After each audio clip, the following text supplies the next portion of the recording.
What happens when Hollywood throws mountains of money at the small screen, only to watch it go up in flames? The 1970s proved one thing: bigger budgets don't always mean bigger hits. In fact, some of the priciest shows of the decade bombed so spectacularly, they nearly dragged entire networks down with them. Ever wonder how millions can vanish faster than a sitcom on a Friday night? Stick around, because we're about to unpack the wildest, most expensive TV disasters you've never forgotten, or maybe never knew. Train NBC, 1979. Let's start with a train wreck so legendary, it's become shorthand for network meltdown. Train wasn't just a flop, it was an event. NBC pitched it as Love Boat on Rails, only this wasn't your average express. We're talking a nuclear-powered double-decker train speeding across a futuristic America. The sets, massive, the ambition, sky-high, the price tag, even higher. Train's pilot alone cost a jaw-dropping $10 million.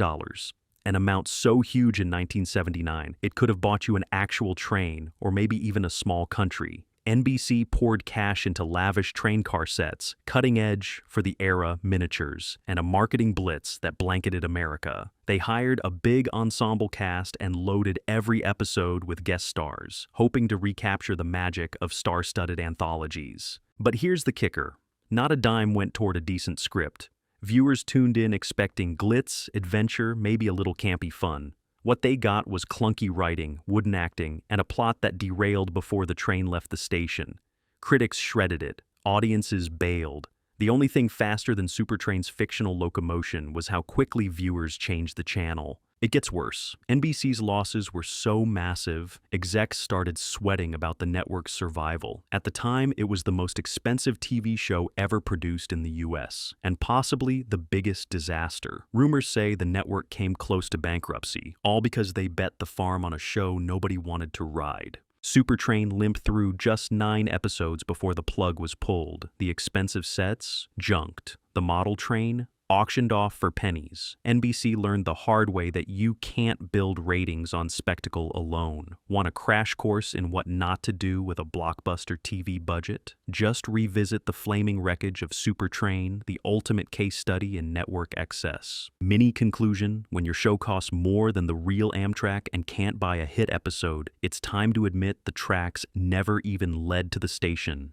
Train remains TV's most expensive cautionary tale. Battlestar Galactica ABC, 1978-79. In the late 70s, Hollywood had one thing on the brain: Star Wars. Studios scrambled to cash in on the space craze, and ABC thought it found its answer with Battlestar Galactica. This wasn't just another sci-fi experiment, it was a moonshot. Galactica's budget was, frankly, astronomical. Each episode cost about $1 million to produce, a staggering figure for the era. The 2-hour pilot alone gobbled up nearly $8 million, making it one of TV's priciest premieres ever. But ABC wasn't thinking small. They rolled out movie-quality special effects, gigantic sets, and a cast that included Lorne Greene, straight from Bonanza stardom. The network even scheduled a simultaneous international release, betting the farm that they had the next pop culture phenomenon. The promo campaign? Relentless. Toys, comics, lunchboxes, you name it, they branded it. And for a moment, it looked like Battlestar might actually pay off. The premiere pulled in huge ratings, sci-fi fans geeked out, and merchandise flew off the shelves. But then reality hit like a meteor shower. Critics called out the scripts for being derivative, think Star Wars, but with less charm.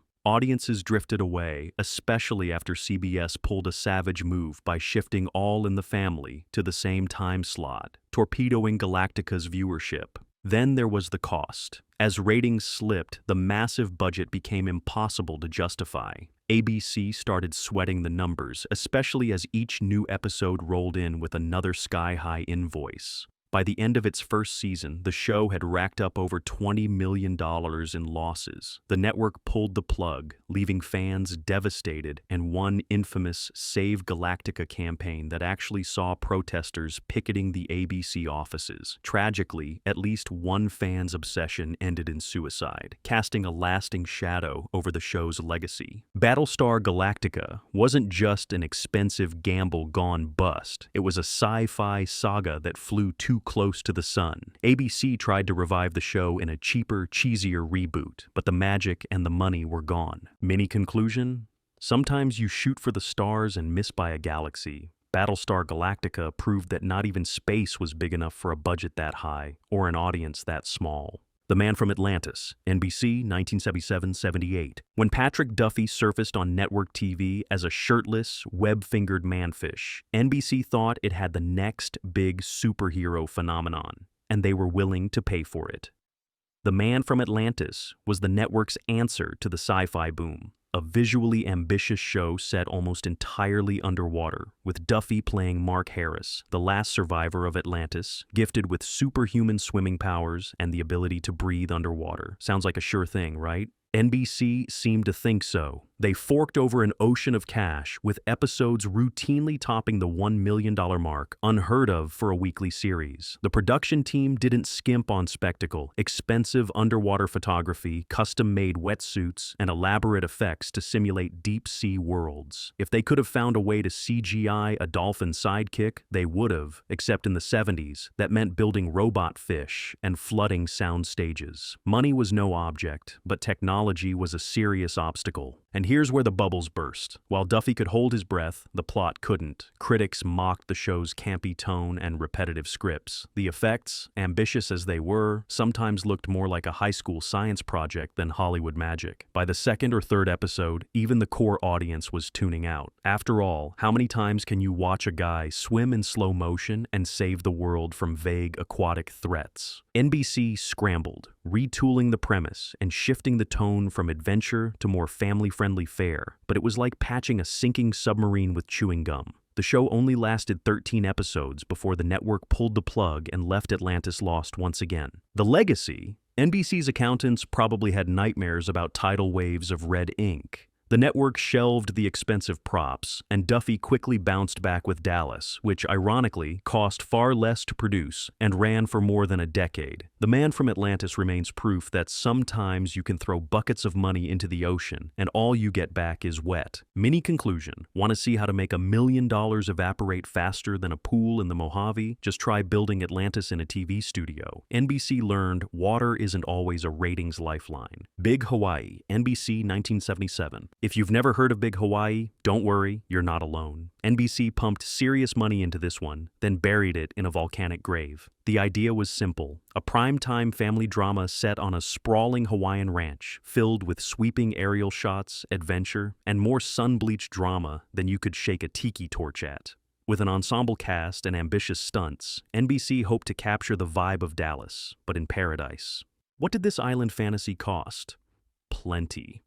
Filming in Hawaii isn't exactly bargain basement TV, especially in the days before cheap digital production. NBC shelled out big bucks for location shoots, helicopter shots, and a cast that had to be flown to Oahu every week. The network even invested in local infrastructure and props, building massive sets on site to lend authenticity. For a moment, executives must have thought they'd found TV gold. The lush visuals looked great in promos, and early buzz hinted at a sleeper hit. But then came the reality check. Big Hawaii suffered from everything Dallas did right: weak writing, flat characters, and stories that made the scenery the only real star. Audiences tuned in for a taste of the islands, but quickly checked out when the plot hit the rocks. The ratings tanked faster than a doomed luau. After just 12 episodes, NBC pulled the series. The network was left with massive losses, not just from production, but from the sunk costs of building a show around a location nobody cared about after the credits rolled. As for the cast and crew, many fled back to the mainland, while NBC quietly pretended it never happened. Today, Big Hawaii is little more than a trivia question for TV geeks and a cautionary tale for executives tempted by beautiful backdrops and wishful thinking.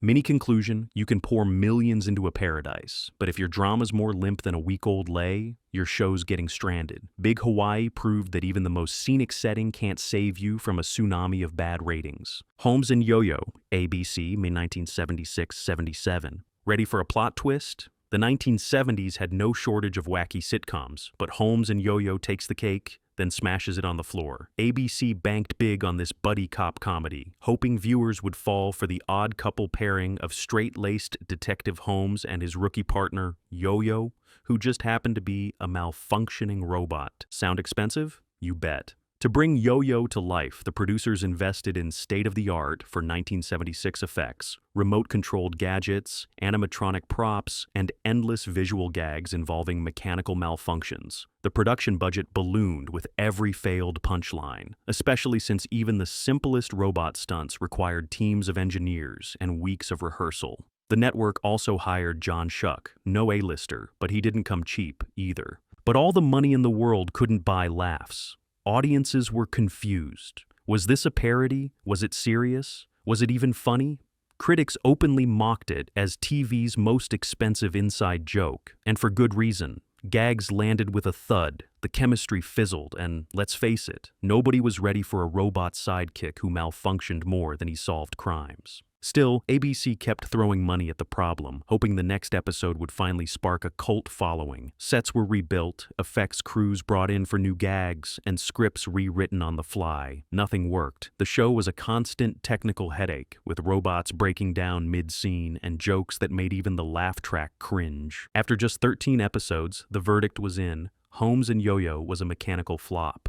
ABC canceled it, scrapped the robot, and tried to forget they'd ever thought this was a good idea. To this day, it's cited in TV history books as one of the weirdest, most expensive misfires of the decade. Mini conclusion: if you're going to spend a fortune making your robot cop look real, maybe start with a script that's alive. Holmes and YoYo proved you can engineer all the gadgets you want, but you can't manufacture an audience that cares. Man Undercover NBC 1978-79. What do you get when you mix a teen idol's comeback bid with an undercover cop show and the budget of a Hollywood blockbuster? One of TV's most expensive and quickest meltdowns. NBC wanted lightning in a bottle, so they pulled David Cassidy out of Partridge Family retirement and suited him up as a baby-faced cop infiltrating high schools, biker gangs, and all manner of late 70s criminal cliches. Cassidy's return didn't come cheap. His salary alone could have financed a handful of smaller sitcoms, and NBC spent a fortune on stunts, chase scenes, and on-location shoots to give the show a gritty, real-world vibe.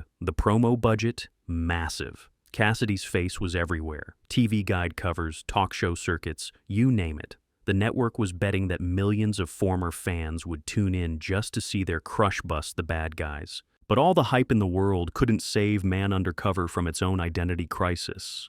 Was it a serious crime drama? A youth culture soap? Something in between?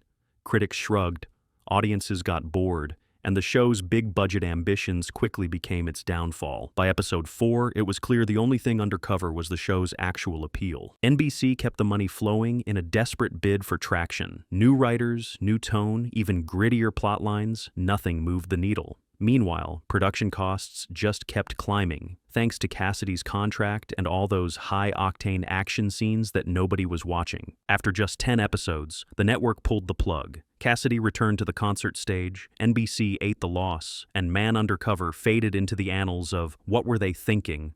TV history. The lesson? Star power and budget can't cover for a confused premise. Sometimes, you really can't go home again. Mini conclusion. When your comeback costs more than your original career and viewers still don't care, maybe it's time to stay retired. David Cassidy. Man Undercover proved you can't buy nostalgia or a hit by breaking the bank. The Amazing SpiderMan, CBS 1977-79. By the late 70s, superheroes weren't just for Saturday morning. CBS wanted a piece of that sweet Marvel action and greenlit The Amazing SpiderMan, betting big that Peter Parker's web-slinging adventures could conquer prime time. It was a huge leap of faith and an even bigger pile of cash. Here's the thing, Spider-Man's powers aren't exactly easy to pull off with a shoestring budget. CBS poured money into practical effects, custom stunts, and wire work that, for the era, was borderline miraculous. Actors dangled from rooftops, scaled buildings, and tumbled through real city streets. Each wall-crawling scene took days to shoot and cost a fortune in safety rigging alone.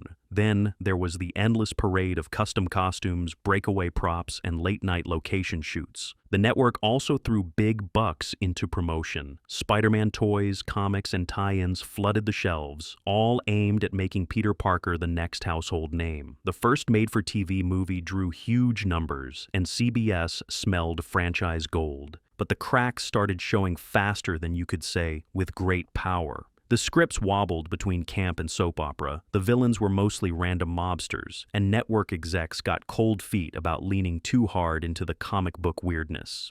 The inconsistent tone confused viewers, and Spider-Man's universe felt oddly earthbound.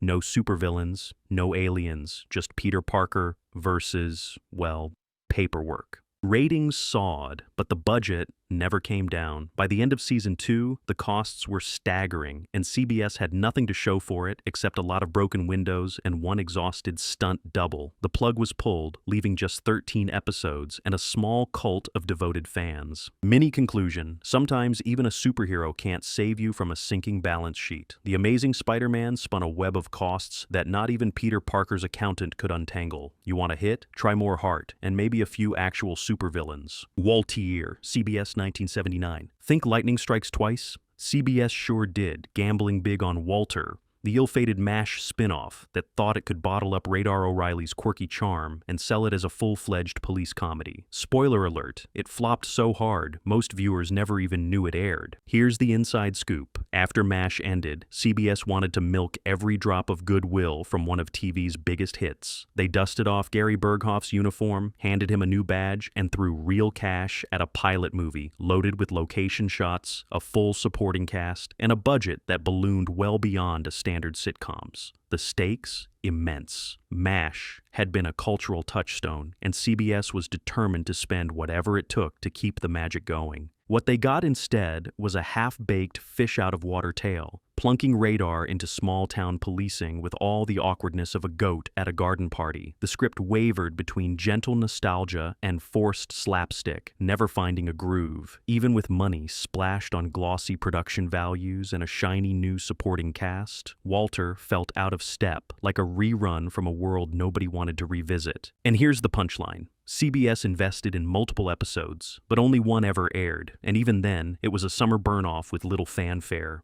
The remaining episodes sat unaired, collecting dust and draining more dollars from a network already sweating the books. The result? A star left wondering what went wrong, a network left with empty pockets, and MASH fans quietly pretending the whole thing never happened. Mini conclusion: spin-offs need more than a familiar face and an open checkbook.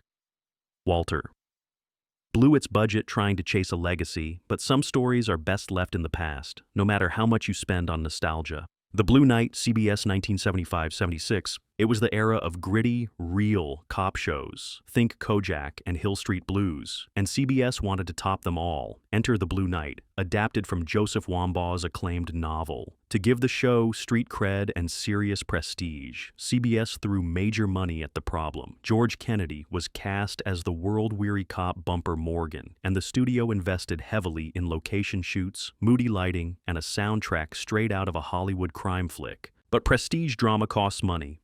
Lots of it. The Blue Knight was one of the most expensive police dramas of its day. Between Kennedy's movie star salary, an army of supporting cast, and expensive scenes filmed all over Los Angeles, budgets routinely soared over $1 million per episode. The network didn't cut corners. They wanted authenticity, and every gritty car chase and smoky back alley came with a hefty invoice. So what went wrong? The stories.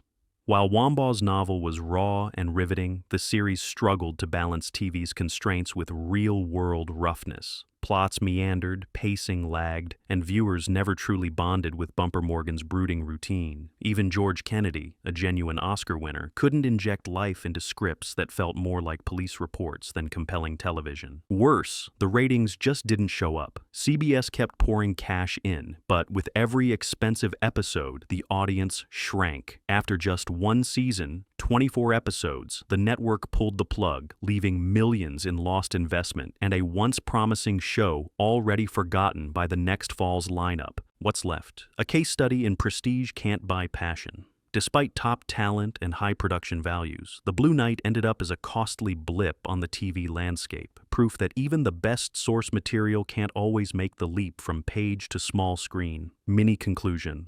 Sometimes you spend like a blockbuster and wind up with a footnote. The Blue Knight showed that a badge, a gun, and a pile of money still can't guarantee you a hit. Just a very expensive, very blue goodbye.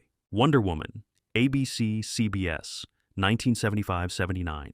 When Linda Carter spun onto screens as Wonder Woman, it looked like a slam dunk. Superheroes were hot, and America was ready for a new icon. But bringing an Amazonian princess to life wasn't just about tiaras and magic lassos. It was about cash, lots and lots of cash. The pilot was already big budget, filmed as a World War II period piece with tanks, vintage airplanes, and elaborate set pieces. The costs piled up as producers scoured Hollywood for authentic military gear, built elaborate sets, and spent big on stunts and pyrotechnics. Even the costumes ate into the budget. Carter's outfit alone reportedly cost more than some entire sitcom episodes, and once the show was picked up, the network kept the money faucet running, trying to keep every episode looking like a Saturday matinee blockbuster. But here's the real kicker. After one season, ABC decided the show was too expensive and dumped it. CBS swooped in, but with a catch. The setting was yanked into the modern day to cut down on period piece expenses. The show's effects and stunts remained expensive, but the network was constantly trimming costs behind the scenes, even as fans demanded more action, more myth, and more spectacle. Despite the heroics, ratings fluctuated, and production costs stayed stubbornly high. Some episodes looked slick, others you could almost see the budget tightening like Wonder Woman's lasso. Producers scrambled to reuse footage, cut corners, and squeeze every last drop out of their shrinking resources. Still, Wonder Woman limped through 3 seasons and nearly 70 episodes, each one an expensive roll of the dice. And yet, in the end, even this icon couldn't outmuscle the bottom line. The show was canceled, leaving a pile of superhero memorabilia, a mountain of bills, and a legion of fans still humming that unforgettable theme song. Mini conclusion. You can have the world's strongest woman and the world's coolest costume, but when your budget is superhuman and your ratings are only mortal, there's no rescue coming. Wonder Woman soared, stumbled, and finally fell, leaving network accountants dazed in her wake. So, what have we learned from TV's priciest faceplants? You can throw millions at the screen, cast superstars, and stage the wildest stunts, but sometimes the only thing you buy is a front row seat to disaster. Which of these flops surprised you the most? Got a favorite high-priced disaster we missed? Drop it in the comments, hit subscribe for more wild TV history, and share this video if you love a good train wreck. Until next time, remember, the real drama is always backstage.